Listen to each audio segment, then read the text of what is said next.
Ben, is it going to be possible to get that presentation or? Yes. Yeah. If you can. I will. I'll email it. Yeah, great, thanks. Okay, so to finish off, we were originally planning to have this meeting, one with Land and Housing Corporation, now Homes New South Wales Portfolio. Whoever came up with that name needs to go back to another workshop. So they've been working on a community plan, which they were hoping to have had out by now. It hasn't been, but they expect to have it out before the next meeting. So Rachel Trigg from Portfolio is actually going to give us a little bit of a quick overview about that plan. Thank you, Jeff. Yeah. So hi, my name is Rachel Trigg. I'm a Senior Strategic Advisor at Homes New South Wales, which I keep having to remind myself is not black anymore. Before I get into the detail, like Jeff and Ben have done before me, I'd like to acknowledge that we're meeting on the land of the Gadigal people of the Eora Nation. Of course, that's always important, but when we're talking about the Waterloo South renewal and this particular part of Sydney, it's absolutely critical in my mind to acknowledge the care and custodianship of this land that Aboriginal people have had for millennia. So I'd particularly like to pay my respects to elders past and present, as well as any Aboriginal people we have today in the room. And I'd like to acknowledge that this land was never ceded and always will be Aboriginal land. So starting from that acknowledgement, one of the things that we've been doing, so one of the key things that I'm working on is the Waterloo Renewal Project, and in particular, the planning process for Waterloo South. So for those of you who don't live and breathe all of the funny detailed precincts that we have in the planning process there, the Waterloo South area is effectively the low-rise part of the estate. So it doesn't include the towers that are here along Raglan and a little bit down Wellington. So it's the lower density part of the estate. And so that area has been rezoned. So I'm very aware that I'm following after some gritty discussions around strategic planning. So that Waterloo South area has been rezoned, and that's been a process. So those rules are set, they're all in place. So this piece that we're talking about now doesn't change any of those planning rules and the planning things that have been set up already. Over about an 18-month period now, there's been a range of planning work done. And I mean, when I say planning, I don't mean land use planning, I mean forward thinking. So putting the binoculars on, trying to work out what the future residents of Waterloo South, so starting particularly with social housing residents, but also the future affordable housing residents and market residents, what they'll need in terms of the services, infrastructure programs, events and other forms of support to support them. So that's been a process that's been done for reasons that were good at the time in chunks, basically. So there's been a chunk of work around connecting with country. So that piece of work has been led by Murrowan, who are our Aboriginal consultancy, and that bit of work has concluded, and there's a connecting the country framework that has been prepared. There's also a thing called a place framework that's been prepared, and that bit of work was prepared by Hatch Roberts Day, who are consultants, but particularly urban designers and architects. So that piece has been put in place. Another important piece of the puzzle is the human services work that Jeff is very involved in and has been part of for quite some time now, and that there is a large collaborative group set up to provide input around the human services side, both now for across the estate currently, but also for future services around the area. And there's lots of different New South Wales government agencies, the City of Sydney is very involved, and lots of other service providers are part of that process. And then the fourth piece of the puzzle that has been planned for some time is around relocation strategy and support. So for the social housing tenants who need to relocate, either temporarily or permanently, depending on what they prefer, in order for the development to occur, how that will occur, what supports will be available, the process, and that piece has been done for a while or been in process for a while. It hasn't been finished yet and will be released. There'll be public things released, but that hasn't been released as yet. So there's been these four processes that have been occurring, each with different focus and some areas of connection and overlap. And as we've come to really getting towards the important delivery commencements start relatively soon, we've become more aware that there are things that are overlapping and confusing between these documents or between these processes. So in order to make it as streamlined and smooth as possible for you as community members and also for government and service providers to work out who's doing what in the area and what the commitments are, we've brought those things together into what we're calling a people and place plan. So a draft people and place plan has been prepared and is just at the final, cross fingers, cross toes, cross everything else, final moments of getting signed off internally. That will then go out to comment for about 6 weeks is what we're currently looking at. And so the document, and I'll give you a little bit of information about how you might want to comment, and then if there's time available, I can just give you a quick sneak peek about what it will look like and include, so you can have a sense of whether that's something that you're interested in having a look at. So that document will be sent directly to a whole range of stakeholders who've been part of the process. It's taken 18 months or so for those 4 pieces of work, and there've been lots of different organisations, individual stakeholders, tenants involved through that.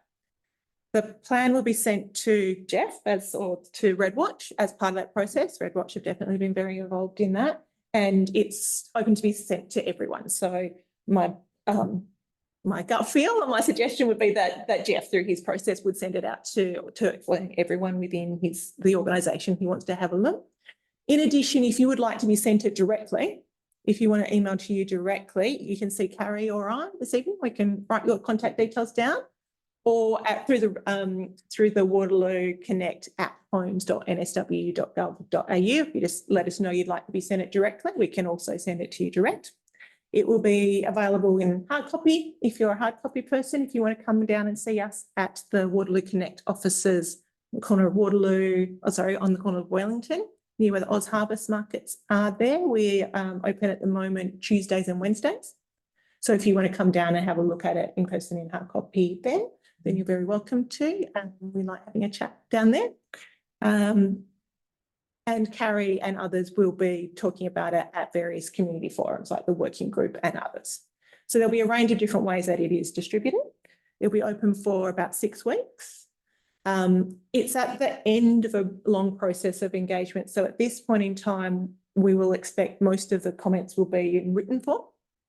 But if writing is not something that is your preferred mode of communication, or it's not something that you have time for, if you wanted to pop down to Waterloo Connect and talk to myself or Carrie or other members of the team, that would also be great. Or if you're not physically located here, can do a Teams meeting, that kind of thing. So there are a range of different options. You might want to provide comment on it as an individual. You might want to provide comment on it as REDWatch as a whole, as an entity, or both. So the way in which you provide comment, if you want to, is totally up to you. It's not a statutory process, so it's not a formal process like a development application or something like that. So we've got a lot of flexibility in how we take comment. It's not that kind of, it has to be advertised for X number of days and then go through this process. It's more, we're keen to hear your views and if there's anything that we haven't captured or have captured wrongly before we finalise the document. Once we get those comments back at the end of any feedback from a whole range of stakeholders, so it'll also go, we've had a lot of feedback already from the city, but the city will might have further comments. There'll be a whole range of other stakeholders. We'll get all of the comments, make final changes. I imagine that there will be changes needed to be made at that point. I can't imagine that we have everything all right, despite it being 18 months. So I think there'll still be further changes that will be required. And then we'll release it all publicly. In terms of what the document is there for, there's a few different purposes for it. So the people and place plan, one key, and to my mind, the most important thing, is to plan for the future health and wellbeing of the residents of Waterloo South and surrounding areas. And by residents, I mean starting with the social housing residents who are there now and future social housing residents, as well as the affordable and private market housing residents. A second key purpose for it is to be very clear about the services, programs, infrastructure and other things that are being provided by government, by the renewal partner and by others to support the community of Waterloo South. So most of that infrastructure is already set in the planning rules, in the developer contributions or voluntary planning agreement between the city and New South Wales government. But they can be hard to grab from different documents. Even for me, who's used to looking at planning portals a lot, there's different information in different documents. So we've pulled that into one place. But as well, all of the events, programs, activities, other things that will make it a successful place for everyone who's living there, for social housing tenants, for affordable housing tenants and for market residents and the neighbouring community. So that's the second component, and that kind of tips into the third real purpose, which is to bring a whole range of planning work together so that members of the community, as well as people within government, within the city, within groups such as yourselves, don't have to go to 17 different documents. And I've just pulled that number out of the air. It might be an exaggeration, but it's only a slight exaggeration. Not a very big one. Yeah, I don't think Jeff's chuckling because he probably has the same thing. Like there's different things in the formal land use planning work for the rezoning. There's things that have been prepared by different pieces of government to support different aspects. There's things that are sort of currently within government, but are things that the community is very interested in, and rightly so. So it is an attempt to bring together all of those things.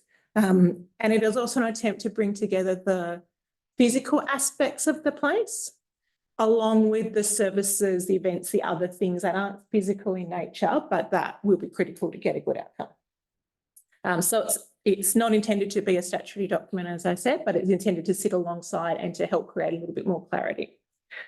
When you see it, it's set out in a very action plan oriented way. So there's, at the moment, there's 7 pillars in the document. And in a moment I can share what they are. That's a little sneak peek that hasn't been publicly revealed as yet, but I can give you a sense of what those are. But for each pillar, there's a sense of the actions that will be done to support the outcome, along with the general timing and who's responsible for it, as well as who will be involved. So one of the key things that we've heard right through this process, and I can understand why, is that there is a fear and concern from community that Homes New South Wales, having had the planning control set and having the renewal partner on board in the next short while, there might be a concern that we've heard that Homes New South Wales walks away and says, okay, well, that's good, we'll leave the renewal partner to it, the planning controls are set, all done, we don't have a role here. One of the purposes of this document is to be very clear about what Homes New South Wales' role will continue to be in future, and it sets that out, as well as other parts of government, places where the City of Sydney will be leading on certain things, places where the community housing providers will be leading on certain things, developer, but to be clear about who's doing what, when, where those responsibilities.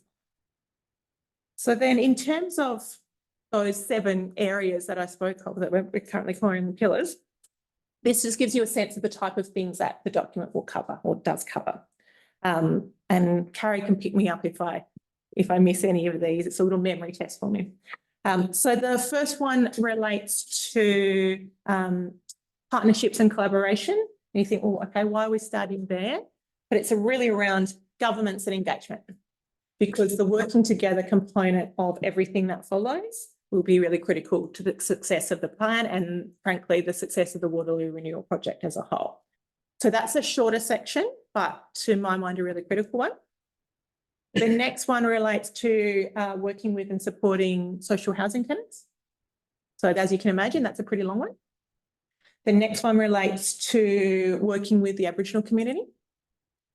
And so that relates to the community, including tenants, but also more broadly, of course, because of the significance of Waterloo and the surrounding Redfern area to the development of this place. The fourth one relates to health and wellbeing. So that thinks about health and wellbeing in a broader sense. So yes, physical health and wellbeing, but also emotional, psychological, community connections, those sorts of things come in that section. That's 4. I'm sort of going through. Then the next one relates to jobs, education, and training. Thank you, Carrie. Both during and what was the training. training? Yeah. both during and after the development. So there will be opportunities during the construction process, but also afterwards for local community members as well as tenants and affordable housing residents in all of those areas. The next one, and this is where my memory cuts out. I've got one that's very close to your heart, Jeff. I don't know why I couldn't remember it. Relates to safety and belonging. So that one does have connections, of course, with the health and wellbeing one. You know, there's quite a connection there between the two. But it relates to physical safety, both the actual crime as well as perceptions of safety and feeling safe. You know, both of those things are important in an area, and also a sense of everyone belonging. So another concern that we've heard that can absolutely understand that existing residents might feel fearful that they don't feel like it's their home anymore, that it's not a place that they belong. You know, it might be somewhere that they've lived for a very long time and they want to feel that sense of connection and community still. So that area relates to that. And then the final one relates to, at the moment we're calling it being green and clean. So it relates to the environmental sustainability. Lots of the others relate to social, cultural, and economic sustainability. And this one relates to environmental sustainability. So things like trees and parks, overshadowing, those sorts of environmental things, as well as we've heard quite a lot at different forums from community members and tenants, the importance of having well-maintained buildings for sure, but also the physical environment as well.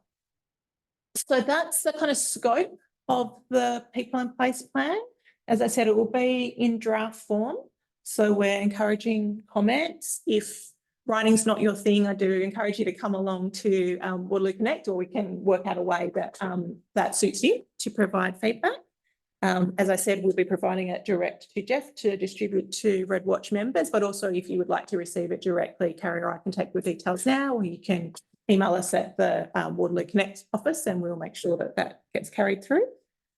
And I think that's kind of the wrap on that. It's sort of like a heads up, this is coming. If this is an area of interest or concern for you, then this is a document that you might want to take a look at.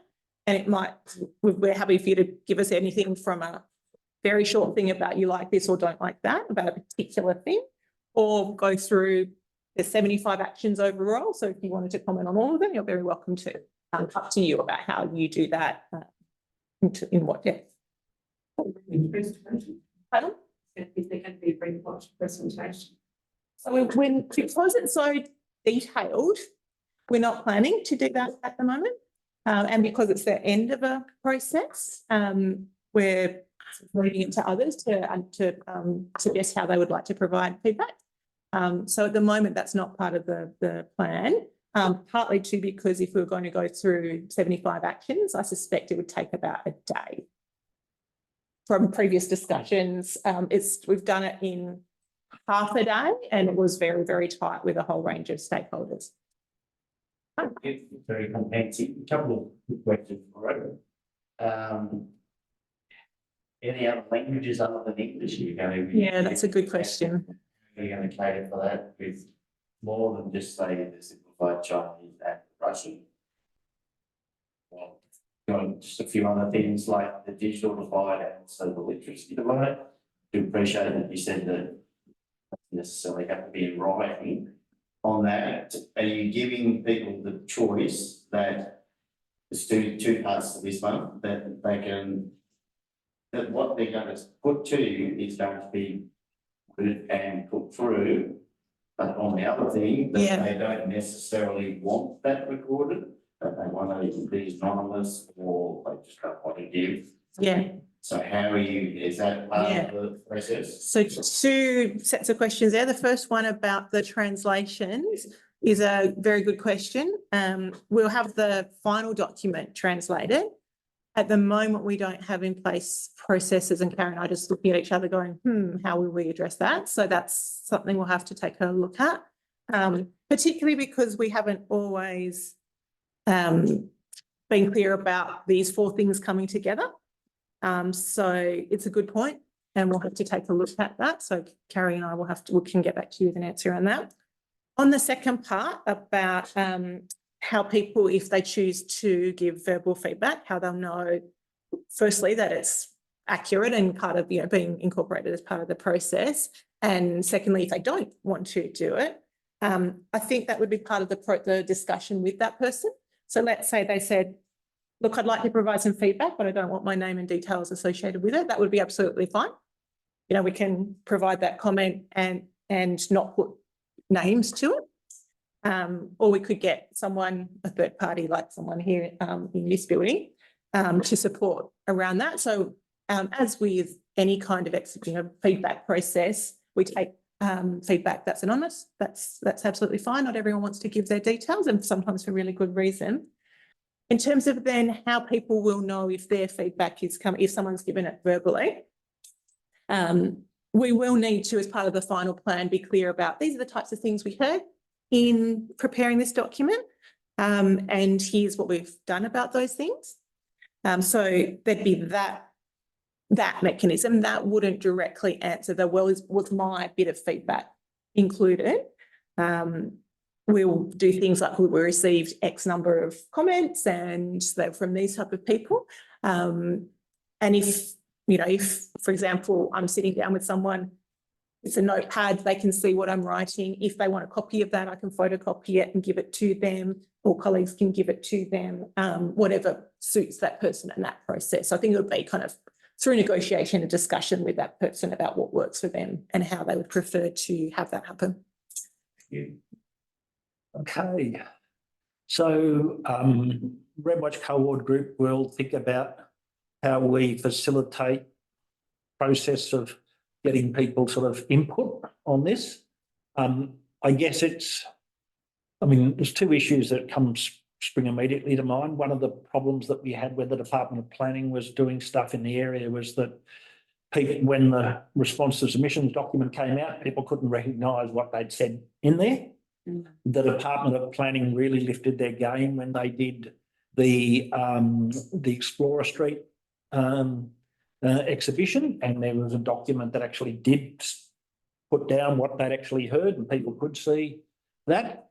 One of the concerns that people have had through this process is that there's been lots of conversations, but no one's seen really what actually Land and Housing portfolio have actually heard or taken on board. So this is the opportunity that you have to go back over those conversations and to think about, are the important things that we've been saying actually captured in that? So I think it is really an important thing for people to actually think about going through and responding to. And REDWatch will think about how it is we facilitate that and have a conversation with LAC about whether or not they sit in the room or they're prepared to sort of help facilitate that process or whatever. But we've tentatively put the next REDWatch meeting down to focus on that. And the other thing that I would say is that the work that's been happening around the human services planning on the current issues, how that then interacts with the human services stuff going forward, and how those mesh is one of the other really important things that people need to be looking at. So thanks, Rachel, for the heads up. Hopefully within the next 2 or 3 weeks, but before the next REDWatch meeting, we will actually see this document and be in a position to comment on it. Thanks everybody for staying back a few minutes. I think it was important to actually get that bit of an overview. And again, thanks very much finally to Ben for coming along and tackling strategic planning and helping us to better understand what's happening in the city. So thanks very much and good night. Thanks.